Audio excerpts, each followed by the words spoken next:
Bonjour, mesdames, messieurs, et bienvenue à notre débat des candidats pour cette élection provinciale 2018 pour la circonscription de Gaspé. Alors, tous les candidats ont accepté de bien venir débattre sur des thèmes qui ont été préparés par le service de l'information. On parle donc de nos candidates, Mégane Perry-Melançon pour le Parti québécois. Nous avons Alexandre Boulay pour le Parti libéral du Québec, Louis Leboutillier pour la Coalition Avenir Québec et Alexis Dumont-Blanchette pour Québec solidaire. Alors, l'émission sera d'une durée d'1h30 minutes. Il y aura 5 thèmes. Chaque candidat aura 1 minute au début pour s'exprimer et 1 à la fin aussi. Et lorsqu'on aura des questions, donc à chaque question, on aura 30 secondes par candidat pour s'exprimer. Et par la suite, il y aura une période de 2 minutes qui sera accordée pour des débats en duo pour permettre aux candidats, si on veut, de mieux s'exprimer sur les thèmes. Et chacun, il faut le dire, aura l'occasion de débattre ensemble. Et les thèmes sont la santé, la démographie, l'économie, l'éducation et la dévitalisation. On a 9 questions qui seront débattues lors de ce débat. Donc, c'est Richard O'Leary qui vous accompagne pour 7h30. Bienvenue à tous. D'abord, on aimerait vous entendre chacun nous parler un peu pour faire cette introduction.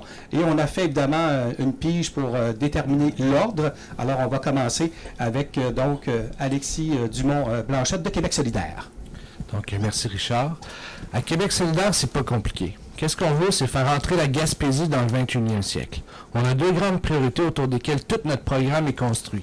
D'abord, on propose une transition économique et énergétique pour faire face à la crise environnementale. Ensuite, on est déterminé à réduire les inégalités sociales et la pauvreté beaucoup trop présentes dans la région. À Québec solidaire, on n'est pas là pour les privilèges, on n'est pas là pour faire des cadeaux aux amis du parti, on n'est pas là pour avoir le pouvoir pour le pouvoir. On est là pour changer les choses, pour imaginer une société plus juste, plus équitable et à la hauteur des défis reliés au changement climatique. La noirceur libérale a assez duré. Il est temps de changer de cap et Québec solidaire est le seul parti qui propose quelque chose de vraiment différent. Nous, on met l'humain au cœur des préoccupations. La Gaspésie a besoin d'un nouveau souffle. Elle a besoin d'arrêter de se faire oublier par tous les autres partis qui sont passés au pouvoir. Moi, je m'engage à faire résonner la voix des citoyens et citoyennes du comté de Gaspé dans les murs de l'Assemblée nationale. Merci beaucoup. Alors, nous allons entendre maintenant Louis Leboutillier de la Coalition Avenir Québec. Bonjour, moi originaire de Grande-Rivière, je suis en Gaspésie depuis 10 ans. Et j'ai pris le parti de la CAQ parce que j'ai besoin d'un vent de changement. Comme vous tous qui nous écoutez présentement, on a besoin de trouver autre chose pour les Gaspésiens. Et cette autre chose, comme je dis toujours, c'est la CAQ qui vous l'offre avec de nouveaux programmes, avec des façons d'abaisser vos taxes, avec des façons de trouver un nouveau système pour valoriser nos infirmiers, nos infirmières, nos gens qui travaillent dans les usines. Étant donné Gaspésien, pur laine, je m'attaque vraiment à prendre le temps de développer avec vous des nouveaux projets, des nouveaux programmes pour être capable de faire comprendre que la Gaspésie, elle existe. Même si elle est à l'autre bout du monde, comme on dit, elle est là et on est là pour la Gaspésie. Et tous les Gaspésiens qui m'écoutent présentement savent très bien que Louis Leboutillier, c'est l'homme à placer au pouvoir pour aider les Gaspésiens à développer la Gaspésie et les Gaspésiennes, bien sûr, à développer la Gaspésie. Merci. Merci beaucoup. Maintenant, c'est au tour d'Alexandre Boulay du Parti libéral du Québec. Merci Richard. Alexandre Boulay, je suis natif de Rivière-au-Nord, j'ai 37 ans, je suis père de 3 petites filles, je suis aussi ingénieur en matériaux et en métallurgie. Je suis une personne qui aime beaucoup les défis. Je pense qu'au cours des 13 dernières années, j'ai vraiment participé activement au développement économique de la Gaspésie. Vous m'avez vu déjà probablement chez LM Wind Power. J'ai été aussi chargé de projets de construction en 2011. J'avais 3 projets de construction totalisant 33 millions, dont Berceau du Canada, la gare intermodale et puis la salle de spectacle. Dans le cadre de mon travail chez LM, j'ai réussi à relever un défi avec mon équipe où nous sommes partis de 175 employés jusqu'à 450 employés. Et puis, on a réussi aussi à se tourner vers le marché de l'exportation alors qu'on était 100% dépendant du marché local. Donc, je pense que j'ai pu démontrer que j'ai une vision pour la région. Puis, durant la campagne aussi, je l'ai montré. Je suis quelqu'un d'inspiré, puis je crois vraiment à la Gaspésie. Merci beaucoup. Et voilà, c'est au tour de Mégane Perry-Melançon du Parti québécois. Bonjour. Alors, pour ma part, je connais le milieu politique autrement qu'en campagne électorale. C'est pas représentatif de la vie de tous les jours d'un député. L'essentiel du travail d'un député, c'est qu'il soit en mesure d'écouter les préoccupations des citoyens, de les comprendre, d'y donner suite et de travailler pour une Gaspésie forte au sein du Québec moderne. J'ai travaillé près de 2 ans pour le député de Gaspé, Gaétan Lelièvre, en pleine période d'austérité causée par le gouvernement Couillard. J'ai vu de près la détresse des gens. Personne n'a été épargné par les mesures libérales et aujourd'hui, le candidat libéral porte le poids du bilan du parti qu'il a choisi de représenter. Je suis convaincue que la CAQ ne représente pas un changement souhaitable pour la région. C'est un parti qui veut nous arriver avec des solutions toutes faites sans prendre la peine de nous connaître. Quant à Québec solidaire, le cadre financier proposé soulève de nombreux questionnements. Être député en région nécessite d'offrir une très grande disponibilité à sa mission. Alors faites-moi confiance, c'est par conviction que je suis là. Je suis capable d'en ouvrir des portes et j'ai tout ce qu'il faut pour négocier les dossiers de la circonscription de Gaspé. Alors, merci beaucoup à vous tous. Alors, nous allons aller avec le premier thème et c'est la santé. Et selon un sondage qui a été mené en juin dernier par le Centre interuniversitaire de recherche en analyse des organisations, il y a 44 des Québécois là, qui se disent inquiets face à leur système de santé. Et au même moment, on le sait, les syndicats affirment que tout le personnel infirmier, les préposés qui sont en place sont à bout de souffle. Alors, il y a plusieurs qui seront aussi à la retraite bientôt. Je vous donne quelques chiffres. On dit que l'emploi est peut-être pas attrayant. En soins infirmiers au Cégep de la Gaspésie, en 2013, il y avait 120 étudiants qui y étudiaient, qui suivaient cette formation. En 2018, il y en a seulement 55. Alors, comment vous allez régler cette situation-là? Attirer des jeunes aussi à rendre ça attrayant, ce métier-là, et à s'inscrire pour aller faire justement cette technique ou à trouver du personnel infirmier en santé. Alors, on va débuter cette fois-ci avec Mégane Perry-Melançon, du Parti québécois. Oui, alors c'est vrai que la situation est inquiétante et c'est clair que le démantèlement du réseau de la santé a fait mal aux employés de tout le réseau de la santé, y compris les infirmières et les préposés. Alors, c'est certain qu'il va falloir faire un gros exercice de revalorisation de la profession infirmière et pour ça, le Parti québécois dès novembre ou décembre, va réinjecter un 10 millions de dollars en fonds d'urgence pour diminuer le ratio patients par infirmière. Maintenant, autour d'Alexandre Boulay du Parti libéral. Oui, tout d'abord, il faut reconnaître le travail extraordinaire des travailleurs de la santé, que ce soit les infirmières, préposés aux bénéficiaires. Je pense que les résultats sont là. Quand on regarde les temps d'attente en Gaspésie, sont 55 des temps d'attente en urgence, par exemple, pour le reste du Québec. Mais c'est sûr qu'on fait face à une pénurie de main-d'œuvre importante. Puis nous, on va mettre de l'avant une campagne nationale massive pour pouvoir attirer des travailleurs en santé. Puis c'est vraiment une des mesures qui va avoir un effet considérable sur la santé. Maintenant, à Louis Leboutillier. Nous, à la Coalition, on veut valoriser les infirmières. C'est sûr que tout le monde va vous le dire, ça pour les gens qui nous écoutent, mais c'est très important de les valoriser et surtout les proposer. Ces gens-là, c'est pas des machines, c'est pas des robots. On veut plus de postes d'infirmières à temps complet. On veut abolir des heures supplémentaires obligatoires. On sait que présentement, les gens ont des heures obligatoires à ne plus finir. On veut une révision des ratios des patients par infirmière. On veut un déploiement des infirmières et des praticiens spécialisés aussi. On veut des super infirmières. Alors voilà, et c'est au tour d'Alexis Dumont-Blanchette, maintenant, de Québec solidaire. Déjà, il faudrait arrêter de penser qu'on peut gérer un hôpital comme on gère une usine.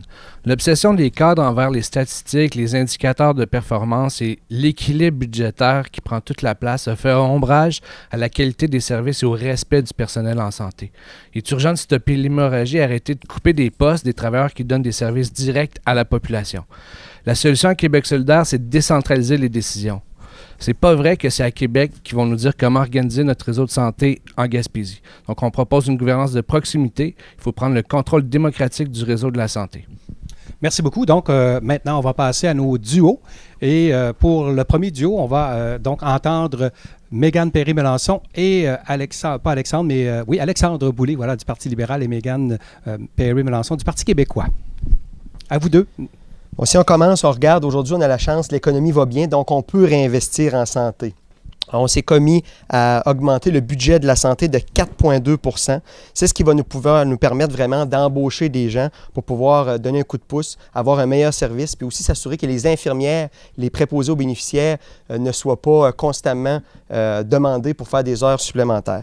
Donc, l'idée, c'est, on a besoin d'autobus d'infirmières, on nous le dit, autobus de préposés aux bénéficiaires, en mettant vraiment de l'avant des moyens comme ceux-là.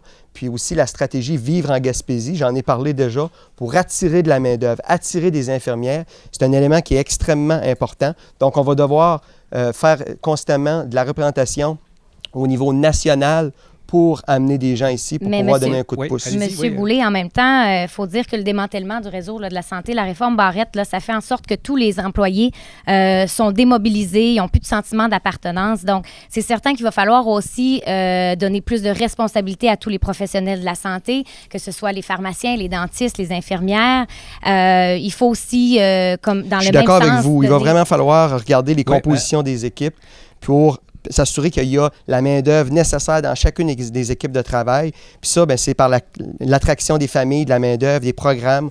Mais c'est aussi par exemple, l'ouverture des CLSC jusqu'à 21h le soir. C'est aussi de penser plus loin, c'est d'aller avec des cliniques d'infirmières praticiennes spécialisées qui vont pouvoir faire des actes, faire des diagnostics à elles aussi parce qu'ils ont la formation pour. De mon côté, par rapport à ça, si on regarde la réalité gaspésienne, je pense que c'est important de s'engager à maintenir tous les services de CLSC, les services d'urgence que nous avons en région. Oui, mais en Moi, même c'est temps, vraiment ce que j'ai mis de l'avant pour chacune des régions. Oui, mais c'est le Parti libéral qui a essayé de fermer les CLSC de Grande-Vallée et de Murdochville, puis c'est le Parti québécois qui s'est tenu debout. Pas du tout. Moi, je m'engage à le garder ouvert. À l'Assemblée nationale. Je m'engage à le garder Donc, parlez à votre gouvernement. Excellent, excellent. Donc, ça démarre assez bien nos débats. Alors, prochain duo, c'est donc Alexis Dumont-Blanchette de Québec solidaire et Louis Leboutillier aussi de la Coalition Avenir Québec.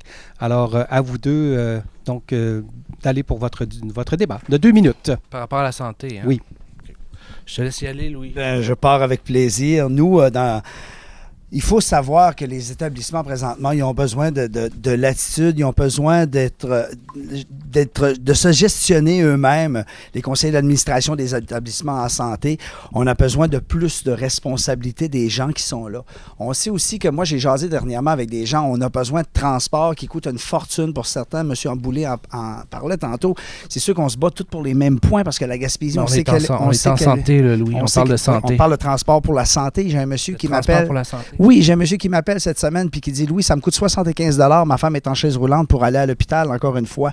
Il faut ajuster tout ça, les transports, pour arriver à amener les gens directement dans les hôpitaux. C'est important. » Je me demandais qu'est-ce que tu pensais de ça, toi, la privatisation du réseau de la santé. On sait que la CAQ est quand même pour donner plus de place au privé dans la santé. Qu'est-ce que tu penses de ça, toi? Je crois qu'il y a une certaine importance à privatiser certains dossiers dans la santé parce que souvent, moi, je me suis fait, j'ai pas peur de le dire, traiter au privé parce que j'étais pas capable d'avoir de médecins traitants dans les hôpitaux. Qu'est-ce qu'on fait des gens qui n'auront pas les moyens de se payer le système de santé privé? Ben, ces gens-là, je comprends ta question. Ces gens-là, il faut aussi amener pour les systèmes de santé, laissez-moi finir, M. O'Reilly, il faut aussi amener pour les systèmes de santé, il faut débloquer de l'argent, il faut débloquer des fonds. Je vous relance sur le personnel.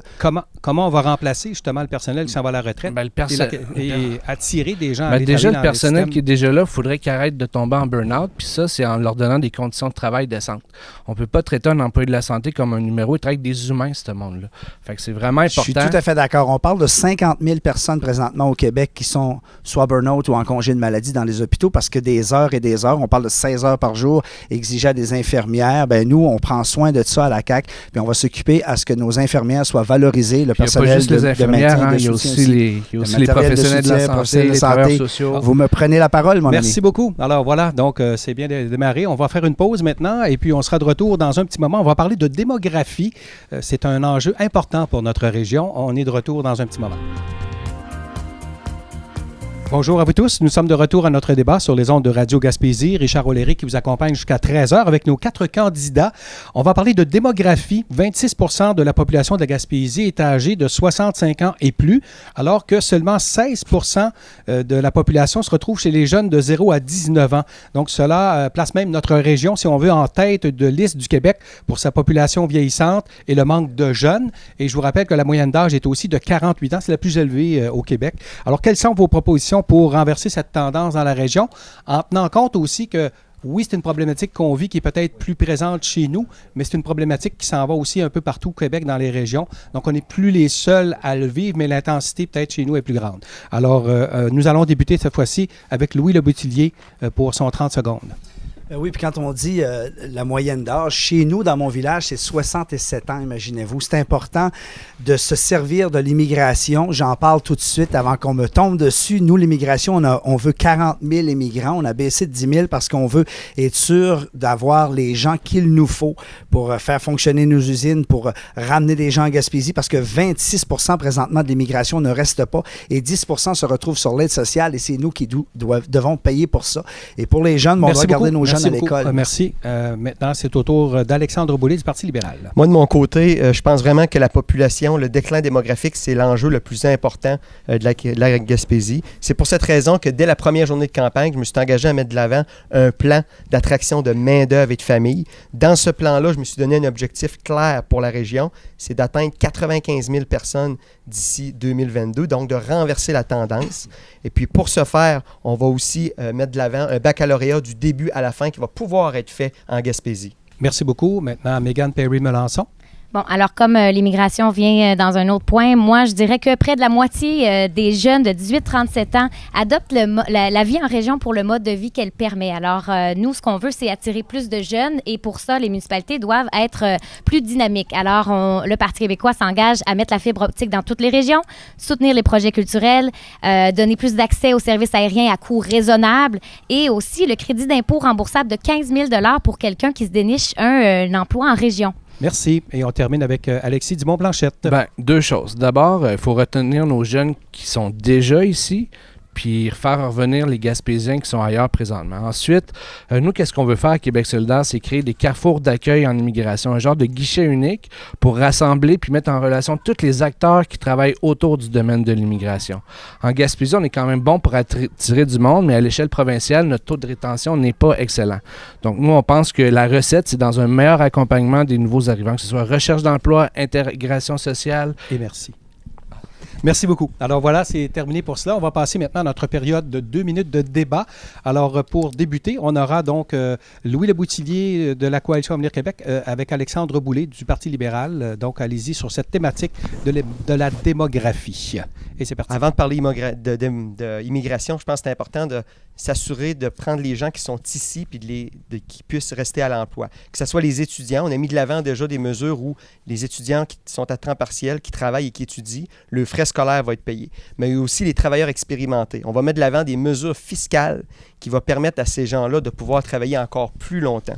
Oui, M. Boulay, j'aimerais savoir comment est-ce que vous allez faire pour régler le problème emploi en Gaspésie en disant que vous amenez des immigrants quand à votre propre usine, ça fait 5 ans qu'on voit une pancarte en haut de la porte, nous engageons. Je pense que vous n'avez pas réussi à combler vous-même votre propre usine.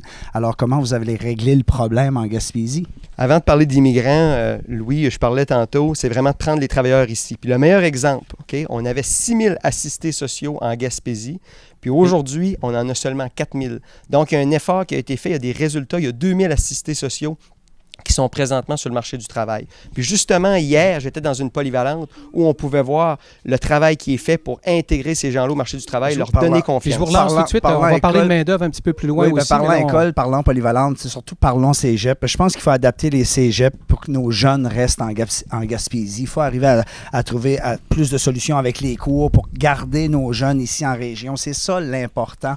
Et aussi aider nos jeunes qui ne travaillent pas présentement à trouver l'emploi qu'il leur faut, leur donner de l'aide, leur donner un pushing, comme je dirais, pour que nos jeunes trouvent l'emploi pour rester en Gaspésie. C'est un bon point, ça, Louis. C'est un bon point parce que sur 4 jeunes qui partent, il y en a 3 qui ne reviennent jamais. Donc, pour s'assurer qu'on maximise le nombre de jeunes qui vont rester ici, il faut supporter le cégep. On sait, le cégep de la Gaspésie a un succès énorme présentement. Malgré le déclin démographique, le nombre d'étudiants est maintenu partout dans tous les centres. Et nous, en plus, je te coupe parce que nous, en plus, à la CAQ, on veut bonifier le 2e et le 3e enfant en donnant des crédits d'impôt et plus d'argent dans les poches de famille. Merci beaucoup. Les bébés vont vivre plus loin plus tard. Merci. On va vous retrouver plus tard ensemble. Il y aura l'occasion de vous reparler.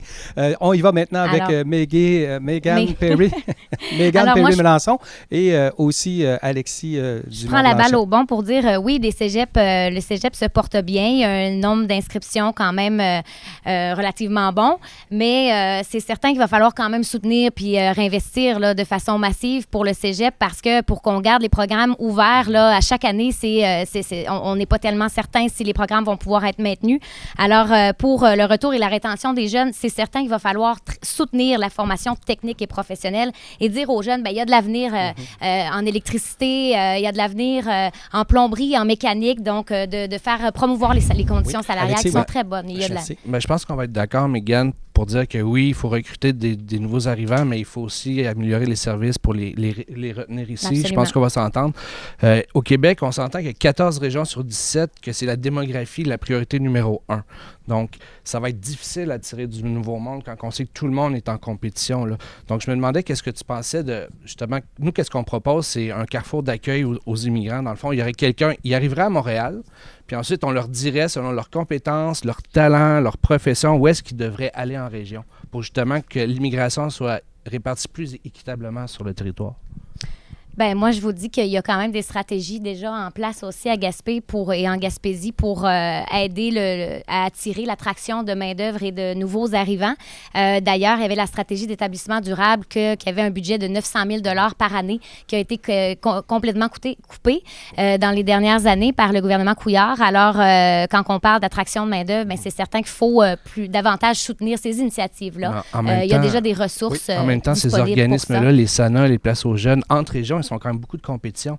C'est comme on donne de l'argent public à des organismes entre régions pour qu'ils se fassent une compétition. C'est quand même une perte d'énergie puis une perte d'argent assez intense. Pourquoi on régionaliserait pas tout ça? Au lieu de faire de la compétition... Non, moi, je pense qu'il faut y aller avec les ressources qu'on a en région sur le territoire. On a des bons organismes pour s'occuper de l'intégration des Merci beaucoup. Alors voilà, on va aller maintenant avec notre prochain thème et ce sont les aînés. Il y en a beaucoup. On parlait de population vieillissante. Alors, je pense qu'on peut parler de nos aînés qui n'ont pas toujours de grands moyens financiers pour se loger, pour se nourrir. Il y en a certains qui voudraient quitter leur domicile parce qu'on n'arrive plus non plus à garder la maison financièrement. On n'a pas accès à de logements aussi à prix modique. Et souvent, la totalité de leur revenu va être dépensée justement pour se loger donc en résidence. Il y a plusieurs personnes qui ont travaillé toute leur vie pour faire des économies. Alors, est-ce que vous avez justement des idées pour aider les aînés en fiscalité, en logement? Alors, on va en parler. 30 secondes chacun. On commence avec Alexandre Boulay cette fois-ci. Exactement, Richard. J'ai parcouru le territoire lors de la campagne électorale, puis c'est un élément sur lequel, moi, personnellement, j'ai appris énormément. J'ai rencontré beaucoup d'aînés. J'ai vu que la situation qu'ils vivent n'est pas nécessairement facile. Ces gens-là, c'est important qu'on puisse continuer à faire des CHSLD, en construire pour ne pas déraciner les gens qui ont construit notre Gaspésie de leur milieu. Et par rapport à ça, moi, j'ai déjà mis de l'avant le fait qu'on va développer des places en CHSLD au cours des prochaines années ici en Gaspésie pour pouvoir, Oui, merci. Alors voilà, autour à Megan Perry-Melançon. Donc, je sais que vous avez plein de bonne volonté, M. Boulay, mais quand même, les CHSLD se portent très mal présentement. C'est bien à cause du dernier mandat et du manque d'investissement qu'il y a eu et de la négligence même par rapport au gouvernement au pouvoir. Alors, on a deux grandes mesures au Parti québécois, donc le soutien massif, le soutien à domicile, un réinvestissement massif et aussi de donner 8 heures de répit à tous les proches aidants qui doivent donner un coup de main pour s'occuper de leurs parents ou de leur entourage. Alors ça va désengorger les CHSLD déjà d'une part. Maintenant, autour d'Alexis Dumont-Blanchette. Par rapport aux aînés, il y a plusieurs mesures universelles dans notre programme qui sont faites pour améliorer la condition de vie des aînés. On pense à l'instauration d'un régime d'assurance médicaments public. Donc, les aînés vont payer leurs médicaments moins cher. On parle de services de répit, une aide financière pour les proches aidants. On parle de bonification du régime des rentes de retraite pour que les aînés qui n'ont pas de régime de retraite privé ou de REER puissent sortir de la pauvreté. Et aussi, les CLSC, on veut que ce soit vraiment un service de première ligne et investir là-dedans.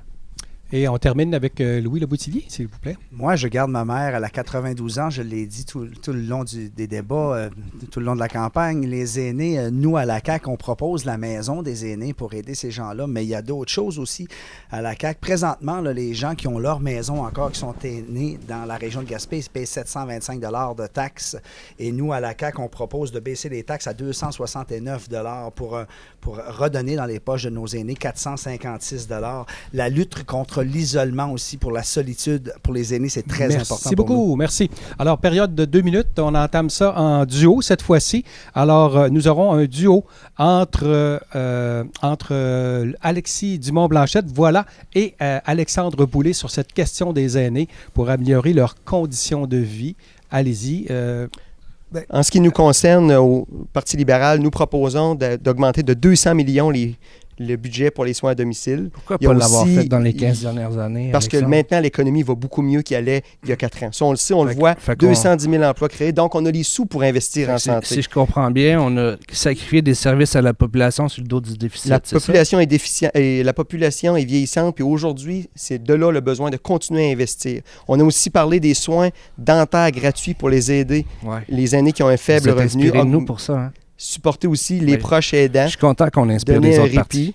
Fait que, il y a aussi crédit d'impôt pour accueillir un aîné dans la famille, exactement comme Louis fait avec sa mère. Son crédit d'impôt va être encore plus important dans un gouvernement libéral. Les stationnements pour les CHSLD gratuits aussi pour les visiteurs. Donc ça, l'idée, c'est de ne pas briser l'isolement puis de favoriser les visites dans les CHSLD. Pas briser l'isolement. Tu te rends compte, Alexandre, à quel point les aînés en Gaspésie vivent un isolement social, sont complètement démunis, là. Puis je vois rien dans votre plateforme, puis je vois surtout rien dans votre bilan qui est fait pour aider les aînés. On dirait que vous prenez les personnes âgées pour acquis au Parti libéral, puis vous proposez rien pour eux.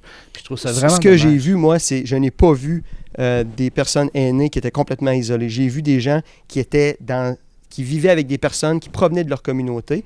Par contre, moi, de mon côté, je m'engage à travailler très fort avec la FADOC pour pouvoir mettre de l'avant un budget pour augmenter le nombre d'activités des personnes âgées. On voit vraiment qu'il y a un besoin là. Bon. Les gens sont... Puis j'ai pas vu de patate en poudre en Gaspésie en passant. Je peux vous dire que les gens mangent très bien dans les CHSLD. J'aurais pris le repas la plupart du temps. Dans le fond, tu veux réparer les erreurs que le Parti libéral a fait ou les manquements qu'ils ont eu dans les 15 dernières années? Non, Alexis, pas du tout. Il faut regarder, la population est vieillissante. Donc, c'est clair qu'on va devoir continuer à augmenter les investissements en CHSLD au cours des prochaines années. Richard l'a dit tantôt. Aujourd'hui, la moyenne est de 48 ans, la population gaspésienne. Dans quelques années, en 2026, on va être à 53 ans. Et voilà. Donc, il faut...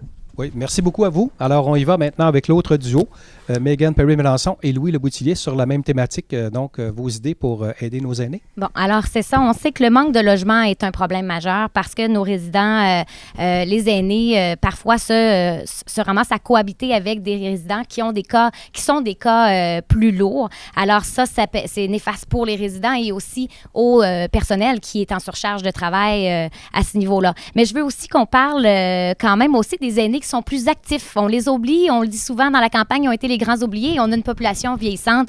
Alors, les aînés plus actifs, eh bien, on a une table de concertation des aînés ici en Gaspésie qui est très active et il faut soutenir aussi leurs activités sur tout le territoire. Il y a aussi des événements comme le tournoi panaméricain en haltérophilie qui s'est déroulé à Gaspé. Donc, d'encourager des projets d'envergure pour dynamiser la population. Moi, j'ai un peu de misère à créer un environnement sur le dos des aînés. Moi, je garde un aîné. J'ai fait beaucoup de choses pour les aînés.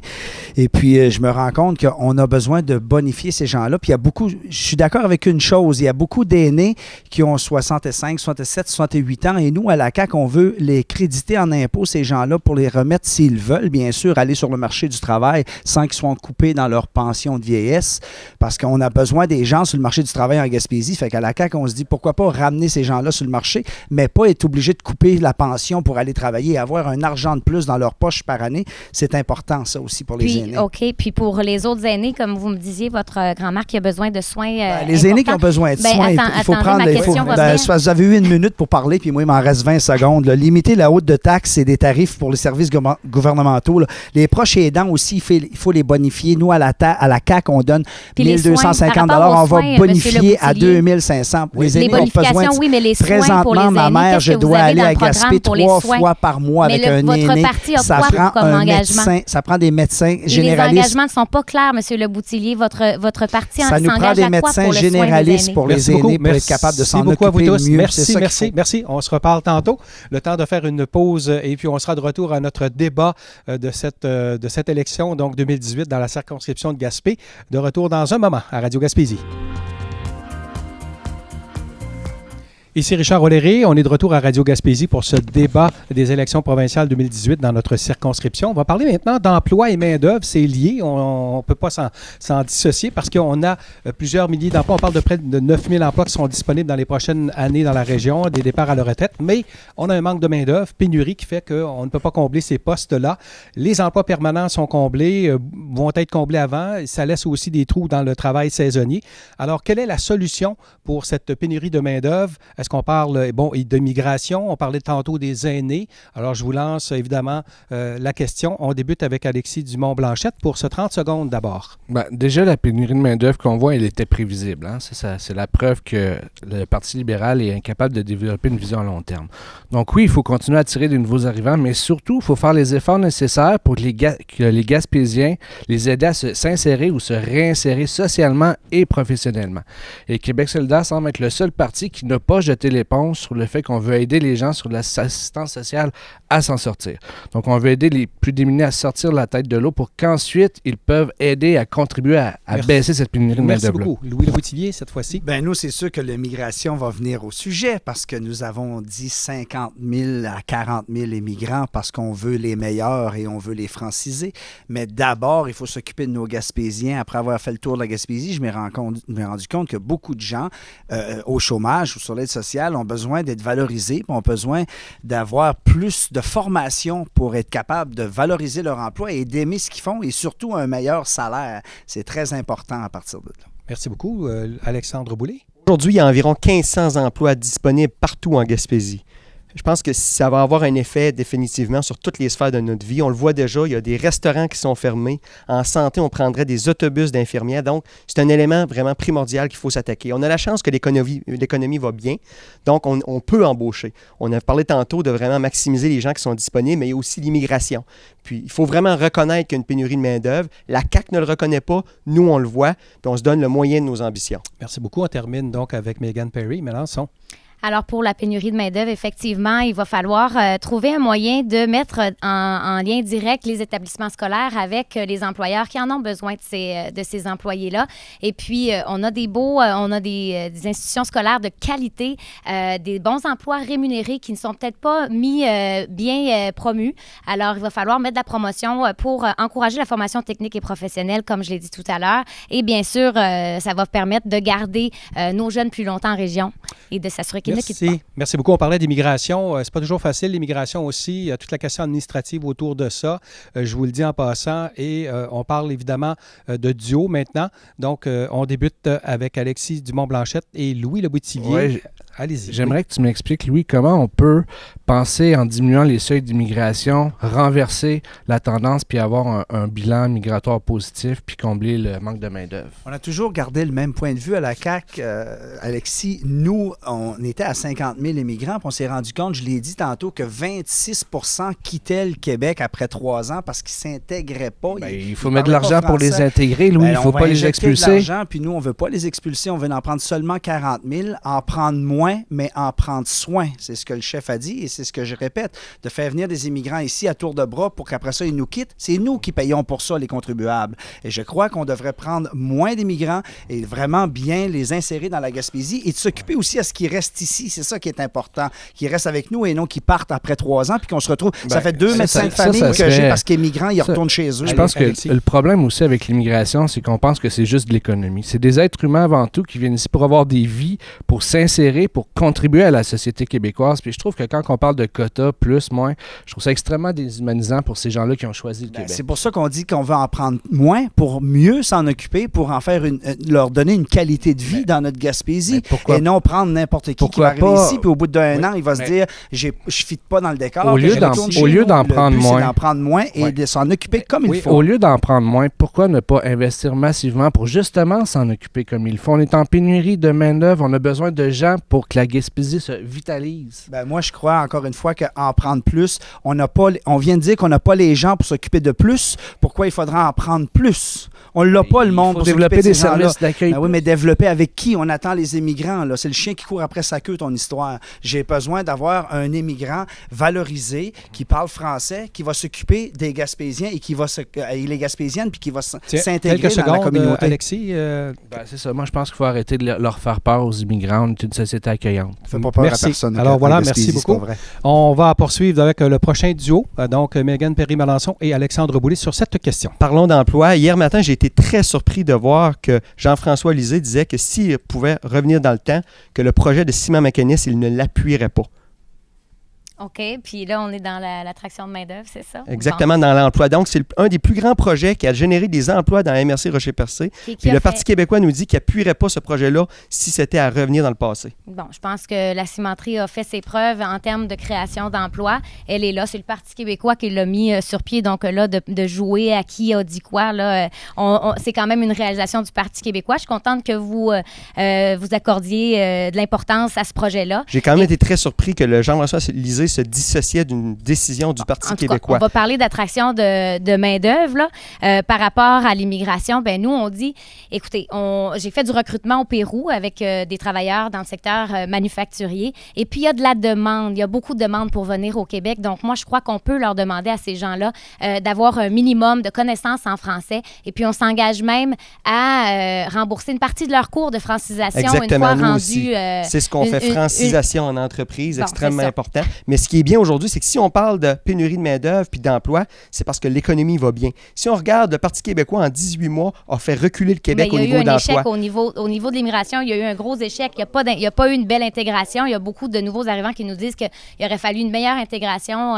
Même ici en Gaspésie, j'ai rencontré un groupe de personnes d'Amérique latine. Et puis, c'est ça, il faut s'assurer d'avoir les ressources nécessaires pour mieux les intégrer. Je pense et que nous, moduler un les exemple, programmes chez LM d'immigration. Wind Power, aujourd'hui, on a 31 nationalités. Donc, on a été capable de les intégrer. Puis, on dit que le meilleur moyen d'intégrer un immigrant, c'est par le travail. Donc, si l'économie va bien, ça nous permet, d'un, de prendre les gens sur place, les amener à l'emploi, puis de deux, de pouvoir amener des immigrants, puis vraiment faire mettre de l'avant le développement économique en Gaspésie. Mais je pense que c'est vraiment les performances économiques du gouvernement libéral qui permet ça aujourd'hui. Il faudrait moduler les programmes. Depuis longtemps qu'il aurait fallu moduler les programmes. Alors, voilà. Merci beaucoup. On va passer au logement cette fois-ci, parce que, bon, on parle de pénurie de main-d'œuvre. On veut attirer des travailleurs, des immigrants. Faut-il encore les loger? Alors, comment attirer des personnes à venir travailler chez nous? Quand on manque de logement, le taux d'inoccupation en 2017, parce que ce sont les chiffres qui datent, c'est les plus récents chiffres en passant, du côté de Gaspé, c'était 1,7 et il y a un risque fort à parier que ça va être plus bas que ça lorsque les chiffres vont sortir au mois de novembre. Il y a 13 des logements d'ailleurs qui ont besoin de réparation majeure et aussi le coût des logements. 7 des familles dépensent à Gaspé 50 de leur salaire pour payer le logement. Il y en a 29 qui dépensent 30 de leur salaire pour se loger. Quelles sont vos solutions? Alors, 30 secondes, on y va avec M. Louis Leboutillier cette fois-ci. Ben moi, M. Boulay, je vais vous faire une fleur. Grâce à LM Power, 300 emplois, on a eu un manque de logement à Gaspé. C'est bien, mais restez dans votre usine, vous êtes bon là-dedans. Gaspé, c'est le plus touché présentement. On dit que LM Power a amené à 300 emplois, mais la chose qui est le plus importante, c'est de donner un coup de pouce à Investissement Québec pour stimuler l'investissement de l'entrepreneuriat. Les gens qui construisent, parce qu'il y a beaucoup de gens ici en Gaspé qui ont arrivé et ont dit « Moi, je suis prêt à construire un bloc, je suis prêt à développer des logements, mais ça coûte une fortune en matériaux. » Et il y a des choses comme ça à vérifier avec eux. Merci beaucoup, Alexandre Boulay. Effectivement. Du côté logement, c'est un problème majeur. Je l'ai vu moi aussi. Des travailleurs qui arrivent ici, imaginez, durant l'hiver, après plusieurs mois de neige, au mois d'avril, ces travailleurs-là ne sont pas bien dans leur logement. Il n'y a pas un logement qui est convenable. Ce qu'on voit, c'est que ça affecte la rétention. Donc, moi, ce que je veux, c'est vraiment mettre de l'avant des mesures fiscales pour pouvoir permettre la construction de nouveaux logements. Je pense que ça va avoir un effet énorme sur l'attraction puis la rétention de main-d'œuvre. Merci, Mégane Perry-Melançon. Oui, soutenir des nouveaux projets de construction, mais il y a également d'autres solutions envisageables aussi. Par exemple, de soutenir une rénovation majeure des résidences de la Gaspésie des Îles, parce que quand on fait l'analyse des besoins en logement locatif, c'est beaucoup de jeunes qui en bénéficient et des jeunes familles également. Alors, de un, la rénovation majeure, soutenir ce projet-là. Et aussi, le Parti québécois a un programme d'aide à l'acquisition d'une première propriété qui va diminuer la taxe de bienvenue allant jusqu'à 2 000 d'économie d'économie pour les jeunes voulant s'acheter une maison, une première Merci. maison. On termine ce 30 secondes avec Alexis Dumont-Blanchette. Ben, déjà, la pénurie de logement, c'est quand même un problème particulier à la ville de Gaspé. Si on se promène ailleurs dans l'estran ou de Gaspésie, il y a beaucoup de maisons à vendre ou à louer. Donc, à Québec solidaire, on propose au niveau provincial de créer 50 000 logements supplémentaires. Donc, l'idée, c'est qu'on veut une mixité sociale dans ces logements-là, qu'il y ait des jeunes, des aînés, des étudiants, des familles, des immigrants, des travailleurs, des gens avec des limitations physiques et intellectuelles, puis aussi des gens en situation de précarité. Puis je pense qu'il faut aussi répartir mieux la richesse entre Gaspé et les autres endroits du comté. Merci beaucoup à vous tous. Donc, on y va maintenant pour les duos. Nous allons aller avec M. Louis Leboutillier et Alexandre Boulay sur cette question du logement.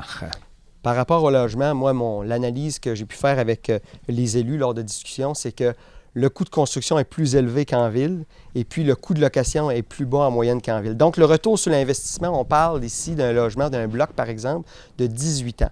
Alors que si on va dans les grands centres, on parle plutôt de 12 ans. Donc, la solution qu'on veut mettre de l'avant, nous, c'est vraiment d'avoir un support fiscal pour pouvoir stimuler la construction de logements. Puis c'est un élément qui a été très difficile à mettre de l'avant. Si on regarde là, dans les derniers mois, dernières années, on ramène toujours la construction de logements comme une problématique. Donc, je vois vraiment qu'il va falloir que je travaille avec mon gouvernement pour amener une mesure comme celle-là. L'idée est agréable, mais ce n'est pas dans les 15 dernières années que le Parti libéral l'a fait. Moi, je pense que le coût du matériel, le coût des matériaux est tellement dispendieux en Gaspésie. Je reviens, j'ai parlé beaucoup de forestation, de notre bois chez nous pour faire baisser le coût et aider les municipalités aussi à aller chercher de la subvention pour être capable de créer des nouveaux logements locatifs. Parce que lorsqu'on dit que les gens vont acheter des maisons puis tout le monde va vivre ensemble, là, moi, la communauté, le communautaire, j'y crois, là, mais la commune, je ne suis pas sûr. Mais en tout cas, rendu là, il faut arriver à trouver une façon d'avoir des logements à prix modeste et à prix modique pour aider les gens à se loger lorsqu'ils vont arriver en Gaspésie. Et il faut faire la construction parce que construire amène des taxes aux municipalités et fait du développement économique à partir de là. Exactement. Puis ce problème-là, si on y fait face aujourd'hui, la pénurie de logements, c'est que l'économie va bien. On le sait, on a créé plus de 210 000 emplois dans les 4 dernières années, alors que si on regarde dans le passé, le PQ, après 18 mois, c'était complètement le contraire. L'économie régionale avait reculé. Donc aujourd'hui, je pense que c'est un problème, je vous l'accorde.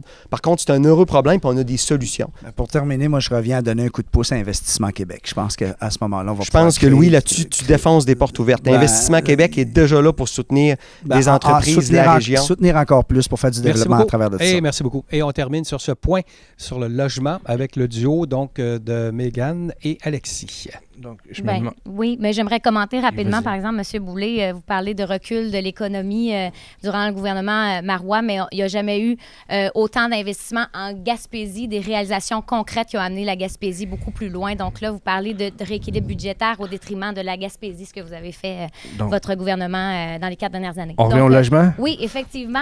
J'étais d'accord avec ce que vous disiez tantôt. Il faut être prudent avec la construction de logements, par exemple, parce que ce n'est pas le cas pour toutes les municipalités, mais aussi parce qu'à Gaspé, les taux de vacances des logements ont déjà été quand même beaucoup plus élevés là, dans les dernières années. Donc, il ne faut pas non plus trop baisser le marché immobilier. Mais effectivement, il faudra avoir des programmes ponctuels pour venir en aide à des promoteurs qui voudraient, par exemple, investir dans la construction de nouveaux logements, que ce soit par la mise de fonds, etc.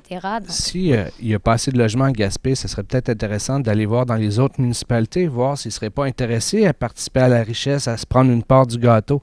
Donc, peut-être que ça serait bien aussi que certaines entreprises, on puisse favoriser d'autres endroits dans le comté pour pas que la richesse soit exclusivement drainée par la ville de Gaspé. Ça réglerait, entre autres, le problème de pénurie de logement. je suis tout à fait d'accord. Et pour ça, c'est tout est un problème de centralisation. On a tous cette volonté-là, ici, les candidats, de décentraliser le plus possible. Alors, effectivement, il faudra avoir des projets qui vont bénéficier aux petites municipalités. Et est-ce qu'une instance de concertation régionale pourrait justement aider à avoir une vision globale de la Gaspésie et du comté de Gaspé? Je crois bien que oui, M. Dumont-Blanchet, mais ça, ce sera aux municipalités de décider quel genre d'instance ils ont besoin avec les besoins de la du territoire. Et nous, on n'a pas de structure telle qu'elle. Qu'est-ce que je déplore des fois, c'est que les municipalités se mettent en compétition les unes contre les autres. Puis Gaspé, est très forte à comparer à Rivière-à-Claude, puis ils peuvent pas rivaliser, ils peuvent pas jouer dans le même dites-vous cours. qu'on arrivait à une concertation intéressante aussi avant qu'on se fasse abolir les CLD, Ça, les c'est CRI sûr. et les Ça, autres c'est vrai. instances de Merci. concertation régionale. Merci beaucoup. Alors voilà, nous, on va faire une petite pause de 2 minutes. On est de retour après pour parler du secteur des pêches dans la question de l'économie. De retour à notre débat sur ces élections 2018 à Radio Gaspésie, le secteur des pêches retient notre attention avec les changements climatiques. On va parler de changements climatiques parce qu'il y a des espèces qui se sont retrouvées finalement un peu en difficulté en baisse. C'est le cas de la crevette. On a vu les sébastes revenir aussi. On parle un peu de prédation là-dedans. Les baleines noires qui se retrouvent dans le secteur pour s'alimenter, ça vient évidemment occasionner, on l'a vu l'été dernier et l'été d'avant, mais des fermetures dans des secteurs comme la pêche au homard ou au crabe des neiges. Alors, ça a des répercussions. Je sais que vous allez peut-être nous dire que le fédéral a son mot à dire là-dedans, mais vous, au niveau de la région, comment soutenir justement cette industrie où on retrouve plusieurs centaines de travailleurs? Alors, les 30 secondes pour débuter, Louis Leboutillier. Bien, c'est sûr que moi, je suis de Grande-Rivière, un gars de pêche. Présentement, il y a beaucoup d'espèces tropicales qui apparaissent dans nos côtes. Puis ça vient manger. Je donne un exemple, le boréé est arrivé aussi, vient manger un autre genre de poisson. Mais là, il faut avoir une façon de faire également. Il faut repenser tous les efforts pour reconstruire les stocks de poissons. On sait que dernièrement, là, on a donné des quotas de crabes qui est immense. Et là, cette année, on a coupé les quotas. Fait qu'il faut faire attention à tout ça. On va en parler par la suite. Merci beaucoup, Louis. Donc, Alexandre, cette fois-ci. Effectivement, dès le début de la campagne, je me suis engagé à mettre de l'avant un hub d'innovation halieutique à Grande-Rivière pour justement faire face aux changements climatiques, l'effet des changements climatiques dans le domaine des pêches. On le voit à titre d'exemple, le homard qui migre vers le nord. Donc, ce hub-là va avoir un rôle important à jouer, mais aussi en amenant la direction des pêches qui est présentement à Québec et le sous-ministre adjoint à Gaspésie. C'est une mesure que je suis extrêmement fier. Puis faites-moi confiance, on va le réaliser, on va amener la direction ici en Gaspésie. Oui, et maintenant, Megan. Alors, pour ce qui est du secteur des pêches, il ne faut pas oublier aussi les travailleurs du secteur de la capture. Alors, moi, je m'engage à supporter activement leur démarche pour assurer d'une part la sécurité de leur travail et leurs conditions de travail, mais aussi pour lutter contre les changements climatiques et le développement durable. Il faut améliorer le développement durable. Alors, les supporter et les consulter surtout pour s'assurer qu'ils fassent partie des décisions prises du gouvernement fédéral. Merci beaucoup.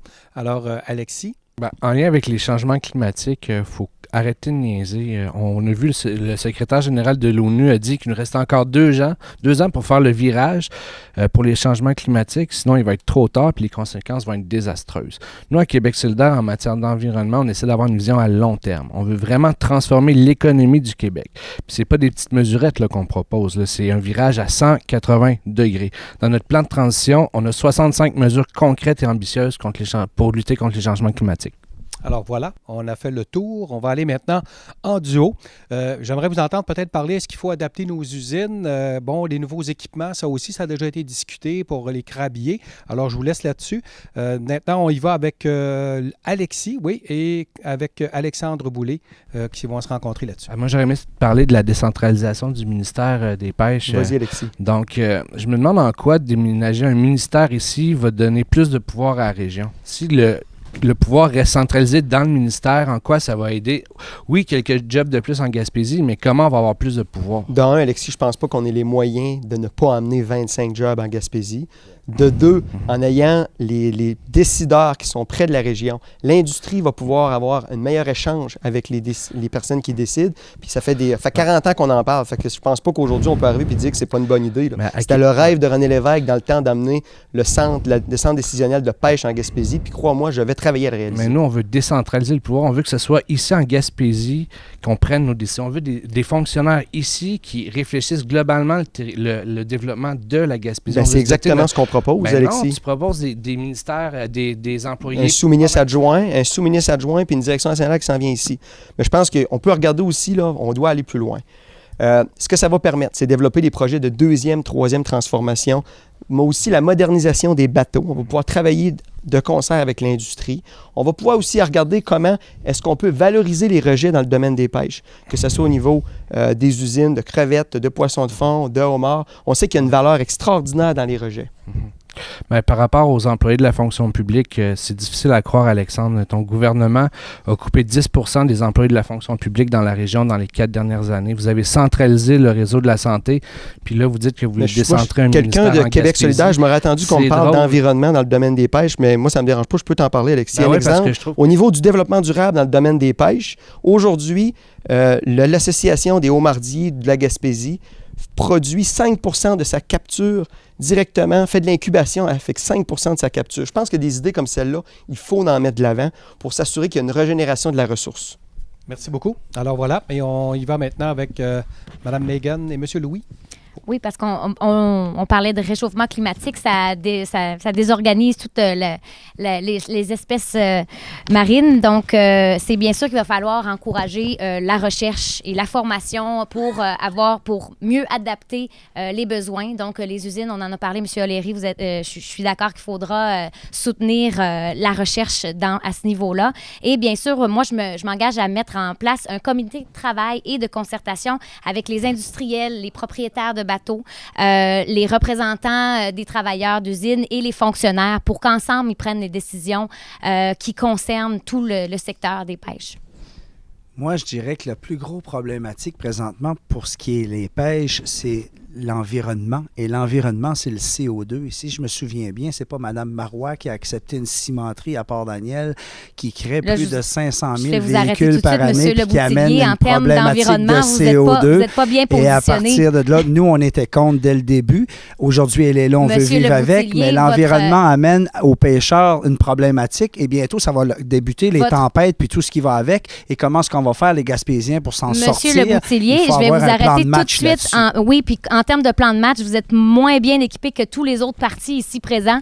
Votre chef a un questionnaire de groupes environnementaux, a eu une note vraiment désastreuse en termes d'environnement. Alors, j'aimerais entendre un engagement clair pour la lutte contre le changement climatique. Pas parce qu'on n'a pas la bonne réponse au moment présent quand on se l'a fait poser, tous comme les le chef a eu des problèmes, qu'on n'est pas capable de régler des problèmes d'environnement. Je suis moi-même assez environnementaliste, étant membre Greenpeace. Je me oui, mais vous allez manquer de ressources de la part de votre gouvernement pour mettre vos idées en marche. La problématique environnementale, c'est le CO2. C'est plate qu'on n'a pas 10 minutes. J'aurais pu vous en parler comme du monde. Oui, j'aurais aimé ça vous entendre parler 10 minutes sur votre programme ce soir à Saint-Anne-des-Monts sur le problème. On a des changements climatiques et on les vit présentement et personne ne fait rien. Et voilà, merci. Alors, on va à la pause et on sera de retour dans un moment. On parlera de transport. Nous sommes de retour à notre débat. La question du transport, c'est un élément important de cette campagne. C'est un élément indispensable pour faire, permettez-moi le jeu de mots, rouler l'économie de la région. Alors, qu'est-ce que ce soit pour la marchandise ou le transport de personnes, les besoins sont grands. Alors, on parle de marchandises, l'éolienne, le train de passagers, les autocars, l'avion. Quelle est l'importance du transport pour vous et comment améliorer cette situation ici? Alors, on va débuter avec les périodes de 30 secondes. Alexandre Boulay. Tout d'abord, je suis très fier de l'engagement de mon gouvernement à investir dans les infrastructures aéroportuaires. Dans mon comté, c'est l'aéroport de Grande-Rivière qui va pouvoir être modernisé pour le cargo, par exemple, le transport cargo, celle de Gaspé, mais aussi celle de Saint-Anne-des-Monts qui en a grandement besoin. Par-dessus le marché, on s'est aussi commis à mettre plus de 100 millions de dollars dans le train. Déjà, on a 50 000 dormants de remplacer. On s'apprête dans les 2 prochaines semaines à changer 20 000 dormants. Et puis le pont de Cascabédia, dans le cours des prochains mois, va pouvoir être rénové d'une valeur de 30 millions de dollars. Merci beaucoup, Mégane. Des montants dormants, c'est ça qui va attirer mon attention. Donc, oui, des promesses, puis encore des promesses en campagne électorale pour ce qui est du train. Ce 100 millions de dollars-là, ça fait depuis 2017, 1 an et demi qu'on a entendu parler de cette annonce-là. Puis, vous me parlez des investissements qui ont été faits depuis ce temps-là, puis c'est pas grand-chose. Donc, nous, on s'engage à travailler à le remettre sur le rail dès notre entrée au pouvoir. Et aussi, on a des mesures que j'expliquerai plus tard pour l'accès aux services aériens. Merci beaucoup, Alexis.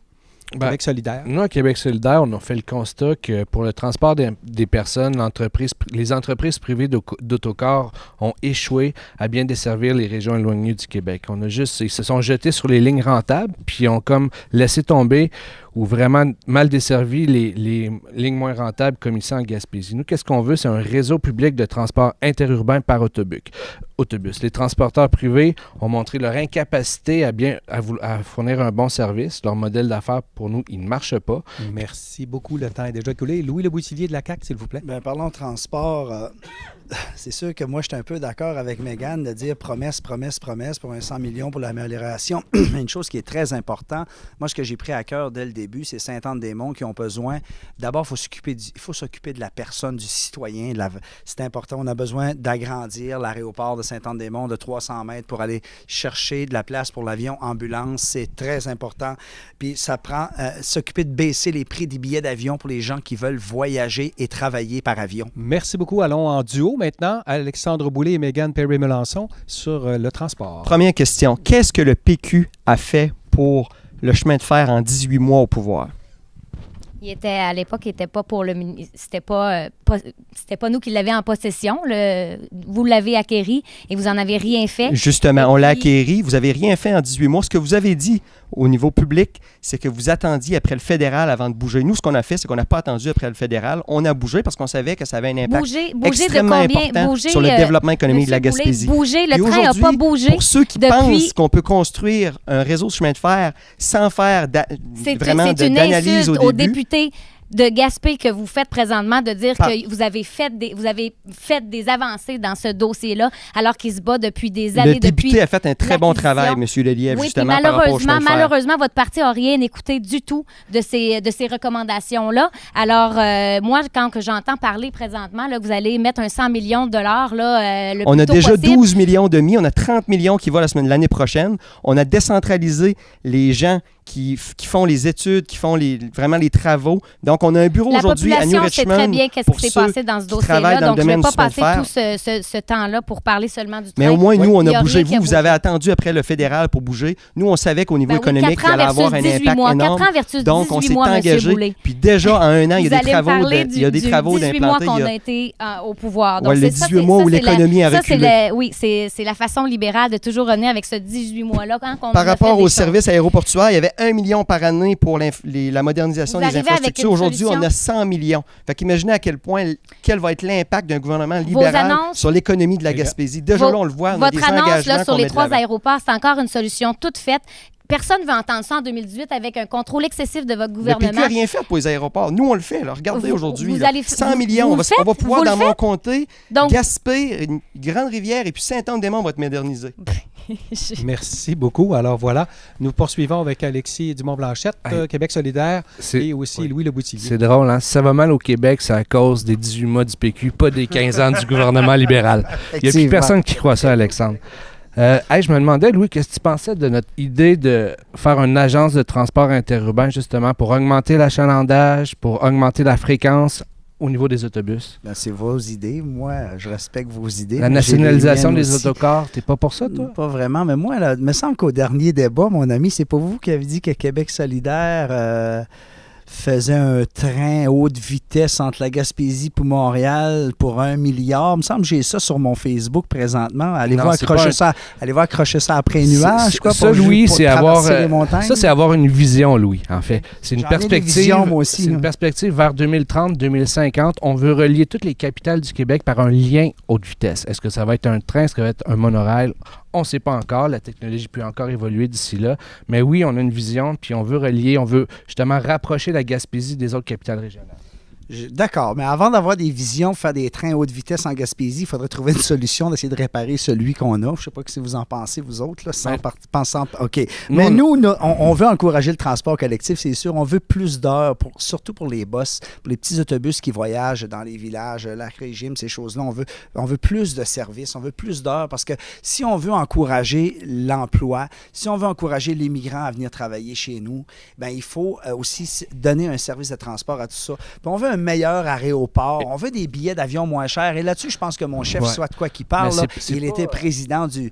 il était propriétaire. Pour les aéroports, je suis d'accord pour les avions ambulants, les avions hôpitaux et tout, mais c'est pas pour le monde ordinaire, l'avion. Là. C'est pour les gens qui ont de l'argent. Là. C'est le monde qui sont de la classe ordinaire. Moi, je m'excuse, mais si tu prends l'avion à Montréal pour aller à n'importe où, exemple à Las Vegas, ça coûte 99$. Puis comment ça se fait que ça coûte 550$, Gaspé-Montréal? Ma femme la prend 3 fois par année, l'avion. On le sait, le prix. Alors voilà, merci beaucoup. Ça termine ce sujet. On va maintenant du côté de l'éducation. Il y a le syndicat des travailleurs de l'enseignement de l'Est du Québec qui représente le secteur primaire et secondaire qui nous explique que le nombre d'élèves qui ont un handicap ou une difficulté d'apprentissage d'apprentissage et d'adaptation a augmenté de 34 depuis les dernières années. On parle secondaire et primaire. Il y a aussi le financement des cégeps. Ça aussi, je voudrais vous entendre là-dessus par rapport au nombre d'étudiants. Il y a une partie du financement qui vient grâce à ça. Est-ce qu'on devrait avoir des programmes exclusifs pour attirer plus de jeunes? Alors, je vous invite, le débat est lancé. Nous allons aller maintenant avec Megan Perry-Melançon pour le premier 30 secondes. Alors, pour ce qui est des services aux élèves, en soutien aux élèves en difficulté, bien, nous, au Parti québécois, on veut s'assurer qu'il y ait l'instauration d'un seuil minimum de services professionnels. Alors, il n'y aura plus aucun gouvernement avec une loi bouclier qui va permettre de baisser le nombre d'effectifs pour ce qui est des orthophonistes et tous les conseillers en orientation, etc. Alors, il y a aussi, dans le programme d'infrastructure, 2,3 milliards additionnels pour la rénovation des écoles. Alexis Dumont-Blanchette. Ben, pour l'éducation, nous, à Québec solidaire, c'est la gratuité scolaire du CPE à l'université et c'est aussi la valorisation du métier d'enseignant. Pour le primaire puis le secondaire, on veut encourager les projets pédagogiques alternatifs. On veut aussi embaucher plus de personnel pour les services directs aux élèves. On veut aussi mettre fin à la précarité d'emploi des enseignants, que c'est difficile pour eux d'avoir une permanence. Puis on veut relever un seuil minimum pour les professionnels, surtout dans les cégeps. On termine avec M. Louis. Nous, on a plusieurs choses. On parle de prématernelle 4 ans, universel, gratuit et non obligatoire. On parle de dépistage précoce et suivi des enfants avec des troubles d'apprentissage du développement. 1 heure de plus par jour au secondaire, dans le préscolaire, aussi à l'aide aux devoirs pour tous. On veut une fréquentation scolaire obligatoire jusqu'à 18 ans. Présentement, c'est 16 ans. On veut rehausser aussi le salaire à l'entrée des enseignants, les nouveaux enseignants, tout de suite à 50 000 $ pour leur donner le goût. Et on veut abolir les commissions scolaires, transformer les commissions scolaires en centre de service. Voilà, merci. Alexandre Boulay pour terminer. De notre côté, nous allons ajouter dans chaque classe maternelle et première année aussi, une deuxième ressource pour justement pouvoir soutenir le développement de l'enfant. Nous allons avoir par exemple des orthophonistes, des orthopédagogues pour soutenir l'enseignement. Les enseignants vont voir aussi les 7 premiers échelons éliminés, ce qui va améliorer leurs conditions salariales. Donc ça, c'est des mesures qui sont extrêmement importantes. Rajouter 8000 personnes en santé au cours des 5 prochaines années. Et déjà, on a 1700 personnes qui ont été embauchées et mises en place à l'intérieur du réseau. Puis moi, de mon côté... Merci beaucoup. Alors voilà, ça termine ces périodes de 30 secondes. On va poursuivre avec les duos. Alors, nous avons un duo entre... Megan Perry-Melançon et Alexis Dumont-Blanchette. On peut peut-être entendre aussi parler un peu du cégep. Oui, donc pour le cégep, c'est certain qu'il va falloir réinvestir. Le cégep a eu des coupures depuis les dernières années d'1,5 million de dollars et ça a affecté environ 19 postes, dont 7 qui ont été supprimés.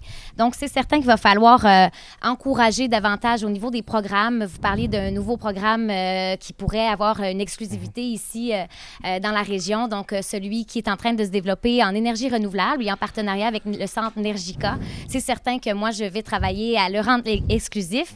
Et aussi, au niveau de l'attraction des étudiants internationaux, le Parti québécois a une mesure qui a mis en place hier, qui a été annoncée pour que les étudiants internationaux ne payent pas plus que les étudiants d'ici. Et ça, c'est pour les régions seulement. Donc, vraiment, ça va aider à désengorger. Si je peux me permettre, nous, à Québec solidaire, on veut réviser les mécanismes de financement du cégep. Ici, on voit que le financement marche par tête de pipe, puis on trouve que c'est désavantageux pour le cégep de Gaspé. On veut aussi créer une bourse pour inciter les jeunes étudiants des grands centres à venir étudier en région. Sinon, j'aurais une question pour toi, Megan. Qu'est-ce que tu penses de ça, toi, le financement public des écoles privées? Le financement public des écoles privées, je pense qu'on a beaucoup de travail à faire pour nos écoles présentement. C'est un demi-milliard par année qu'on met dans l'école privée au Québec, que tous les citoyens mettent. On ne devrait pas abolir ça, le financement public des écoles privées? Bien, en tout cas, on sait qu'ici, en région, on n'a pas beaucoup d'écoles privées, mais donc on les paye, c'est certain qu'on... C'est ça le problème, c'est qu'on paye, nos impôts servent à payer les écoles privées d'ailleurs. Moi, ce que je veux dire là-dessus, c'est qu'on va miser sur le réinvestissement en éducation. Donc, nous, il n'y a pas de question de baisser les impôts, etc. On veut que chacun des étudiants, des élèves puissent bénéficier des services de soutien dont il a besoin. Alors, nous, c'est un demi-milliard qu'on veut aller chercher dans le financement des écoles privées pour justement l'injecter dans le réseau public. Eh bien, il faudra se pencher là-dessus, effectivement. Puis mon gouvernement a toujours été en faveur des écoles publiques avant tout, alors on n'est pas à la CAQ. Merci beaucoup. On termine cette question en duo avec Alexandre Boulay et Louis Leboutillier. Oui. Moi, j'ai une question, M. Boulay. Vous venez de dire tantôt dans votre minute que vous allez injecter 8000 000 personnes. Vous allez les prendre d'où, ces gens-là, exactement? Exactement. C'est de là le plan d'attraction que j'ai mis de l'avant pour la main-d'œuvre en Gaspésie. C'est vraiment le plan qui va nous permettre de pouvoir injecter ici en région des 000 professeurs. Partout au Québec, mais ici en région, c'est quelques centaines. Moi, j'aurais une question pour toi, Oui. moi aussi, M. Le Boutillier. Écoute.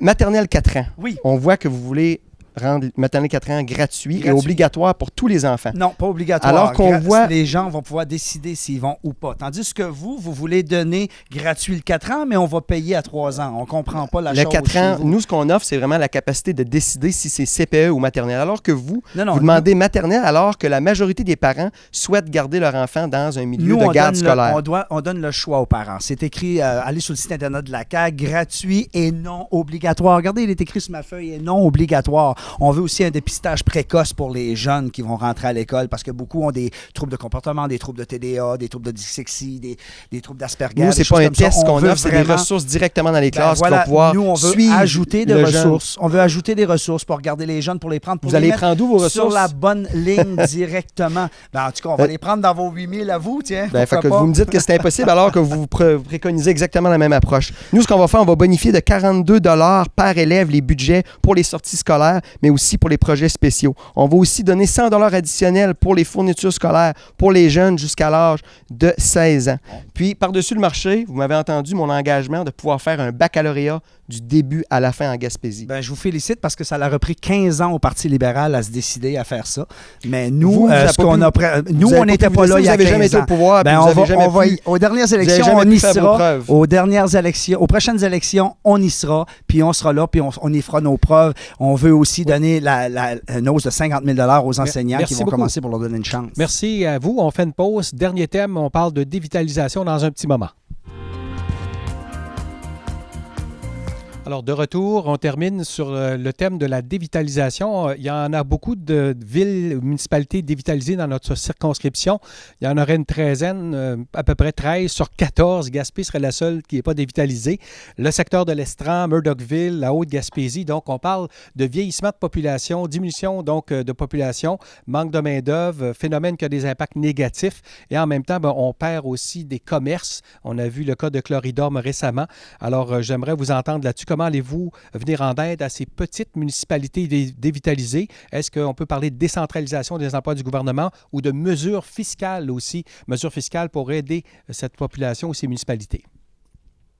Oui, je suis contente qu'on ait un volet dédié aux petites municipalités parce que pour y avoir fait la tournée, je peux vous dire que dans ces petits milieux-là, il y a vraiment un bel esprit d'entraide et de collaboration. Donc, je pense qu'on a tout à gagner d'être plus à l'écoute de leurs besoins. Ils connaissent les recommandations et d'écouter leurs recommandations. Donc, par rapport aux services de proximité, comme je l'ai dit, on va s'assurer que les CLSC soient toujours ouverts à Murdoch et Grande-Vallée.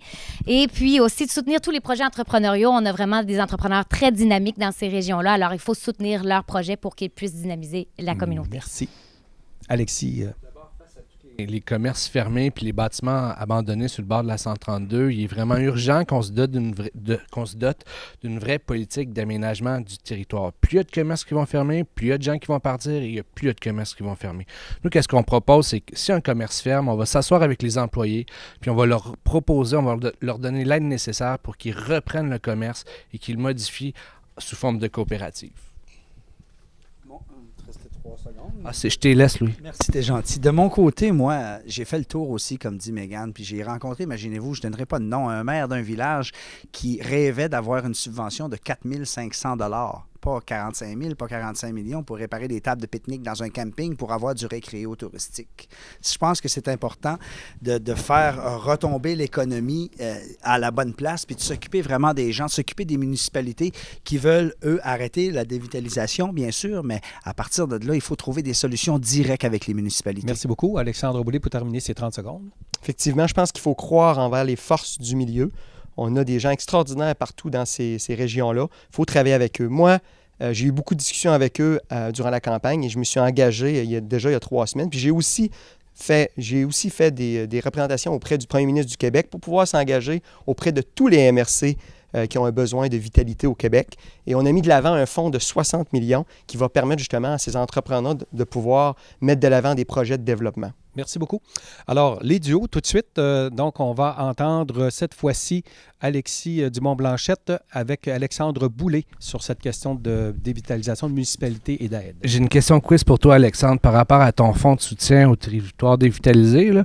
Je me demandais, ce fonds-là a remplacé quel fonds qui a été abandonné ou coupé dans les dernières années? Est-ce A, le PAC rural, B, les enveloppes diminuées de 50% des CLD, C, les enveloppes disparues de la CRE, D, le fonds de soutien aux territoires en difficulté, ou E, encore une promesse en l'air? D, j'aimerais ça beaucoup t'entendre de façon constructive. C'est fun, les questions quiz, là. Mais honnêtement, Alexis, ce qu'il faut regarder, c'est en avant, OK? Fait que là, moi, avec ce fonds-là de 60 millions, je pense que c'est une mesure importante. Le Parti libéral, on l'analyse sur son bilan, faut pas pousser sur une ses coche promesses. au-dessus. Puis j'ai entendu les gens du milieu qui me disent, Alexandre, est-ce que ça serait possible de travailler avec le gouvernement pour mettre en place un crédit d'impôt qui pourrait permettre aux gens qui vivent, mais aussi qui travaillent dans un milieu dévitalisé, d'avoir un avantage fiscal par rapport à quelqu'un qui veut aller travailler, par exemple, dans les grands centres. Donc, c'est vraiment de donner un avantage pour pouvoir donner la chance à ces MRC-là, ces villages-là, de pouvoir évoluer. C'est juste pour le développement économique ou aussi pour le développement social? C'est le développement social et économique, exactement. Okay. Fait que là, ce qu'on voit, c'est que, par exemple, en Haute-Gaspésie, en Rocher-Percé, mais aussi dans l'Estran, il y a des entrepreneurs qui vont avoir accès. On sait, en Haute-Gaspésie, il y a un tissu entrepreneurial qui est fort, puis il y a beaucoup de micro-entreprises de 4, 5, 7, 8 personnes. Ces entreprises-là, déjà là, ils travaillent à envoyer des biens un peu partout au Québec, des services. Je trouve que couper des fonds, en recréer d'autres avec d'autres noms, mais qui servent à la même affaire, c'est une belle preuve que le Parti libéral tourne en rond. C'est peut-être ta vision, Alexis, mais on investit dans des conditions de base. Pourquoi recréer des affaires à peu près pareilles? 100 millions dans les aéroports, OK? L'aéroport de Saint-Anne-des-Monts, Gaspé, ça, c'est de l'argent. Au lieu d'investir dans des structures, on investit dans des conditions de base. Ça fait 20 ans qu'ils cherchent de l'argent à Saint-Anne-des-Monts, ça fait 15 ans que vous êtes là. Là, ils vont les avoir. Ils vont pouvoir... Moi, j'entends l'appel du milieu. J'ai eu un appel du milieu. L'économie du Québec va bien, Alexis.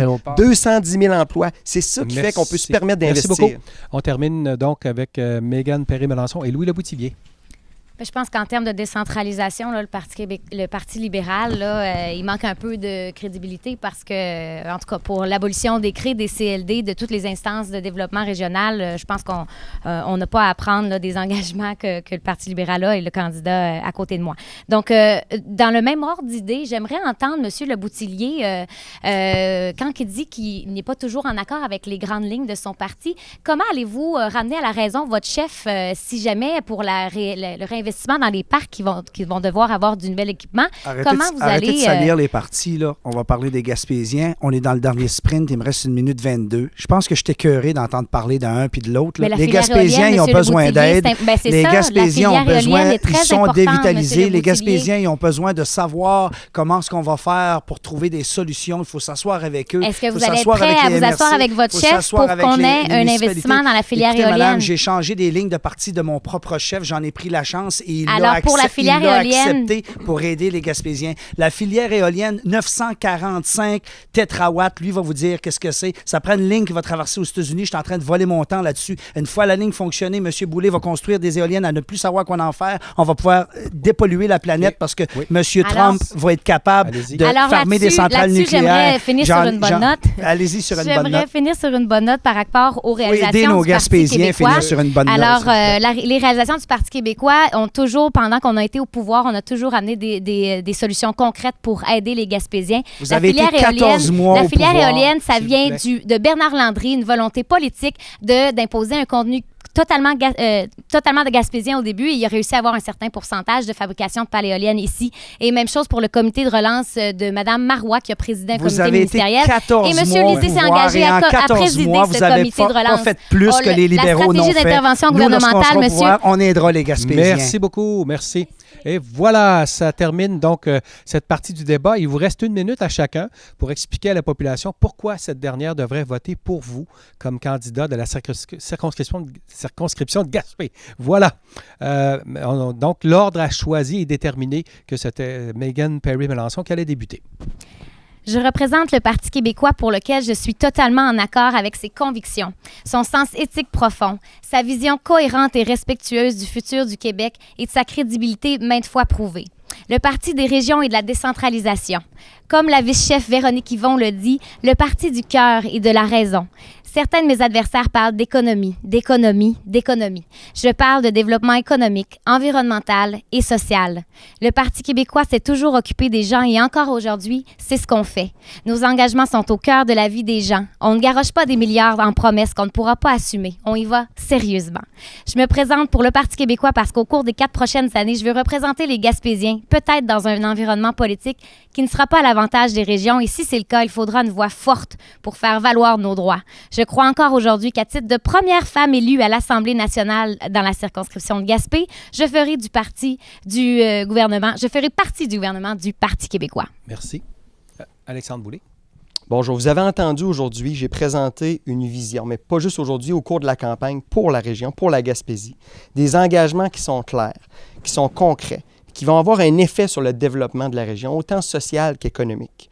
Ce que je demande aujourd'hui, là, c'est aux Gaspésiens et aux Gaspésiennes de me faire confiance. Je pense que j'ai démontré que je suis capable de livrer la marchandise. Je veux être une voix forte pour la Gaspésie. Ce que je dis, c'est toujours ensemble, connectons la Gaspésie sur le monde. Puis croyez-moi, là, je vais me battre pour la Gaspésie. Merci. Monsieur Louis Lebottillier, s'il vous plaît. Moi, je vais vous parler sans papier, sans texte et sans grands mots. Les Gaspésiens, on en plein le casse de ce qui s'est passé dans les 15 dernières années. Les Gaspésiens se demandent toujours comment on va trouver de l'emploi. Est-ce que les usines vont nous garder assez longtemps pour arriver à faire notre chômage? Est-ce que l'éolienne va continuer à tourner? Est-ce que la cimenterie va continuer à tourner? Est-ce que les gens vont être capables, les personnes âgées, à trouver des solutions pour être capables d'arriver à leurs besoins? Est-ce qu'on va valoriser nos employés? La Gaspésie, c'est la question que tout le monde se pose. Gaétan Lelièvre a fait un excellent travail dans les dernières années. J'en suis sa continuité et je suis fier de l'être. Ce que j'ai appris, c'est un peu le mentorat de Gaétan Lelièvre que je remercie. Et je vous remercie, vous tous, d'avoir pris le temps de faire ce débat. Et dès les 15 secondes qui me restent, tout ça pour vous dire, si vous cherchez quelqu'un qui va s'occuper de vous, les Gaspésiens, quelqu'un qui va se battre avec vous, les Gaspésiens, c'est Louis Lebottillier pour la CAQ qu'il faut voter le premier. Merci beaucoup d'avoir pris le temps de ce débat. Merci, M. O'Leary. C'est très, très gentil de votre part. Merci. Et on termine avec Alexis Dumont-Blanchette de Québec solidaire. Donc moi, je ne veux pas perdre mon temps à me battre. Ce n'est pas en étant tout le temps sur la défensive, en étant tout le temps sur les talons à esquiver les coups qu'on va avancer. C'est pas d'un prétendu sauveur ou d'un prétendu protecteur, et encore moins un coq qui joue au jeu de ma péninsule tatouée sur le cœur est plus grosse que la tienne qu'on a besoin en Gaspésie. On a besoin d'une vision du développement de notre coin de pays. Il est temps de changer notre manière de faire de la politique au Québec. J'invite nos nombreux sympathisants dans le comté de Gaspé à sortir de l'ombre. Il faut se faire voir. Il faut montrer que le changement, c'est possible. J'invite également les désespérés, les blasés de la politique, ceux qui ont perdu confiance envers nos institutions, à faire confiance à Québec solidaire. J'invite tous les exclus de notre société, les gens qui ont été laissés sur le bord du chemin du progrès et de la richesse, à se lever et à voter pour le seul parti qui pense pour vous. Ce parti-là, c'est Québec solidaire. Bien, merci à vous tous d'avoir accepté notre invitation donc à ce débat et j'espère que ça a permis d'éclairer nos auditeurs, auditrices, la population sur chacun des enjeux, surtout ce que vous avez répondu justement à ces différents thèmes. C'est un exercice qui n'est pas facile pour vous, mais qui est utile pour la population, on le comprend bien. Alors, en espérant que vous avez apprécié ce débat pour cette élection-ci, bonne chance à vous tous pour cette élection et on aura l'occasion sûrement de se reparler. Merci à vous tous de nous avoir écoutés aussi, auditeurs, auditrices, et suivez-nous durant évidemment les prochaines journées et le soir de l'élection, on aura l'occasion de revenir sur cette campagne et de aussi revenir sur le résultat de la campagne et de ce vote qui aura lieu le 1er octobre. Merci à vous tous. À la prochaine.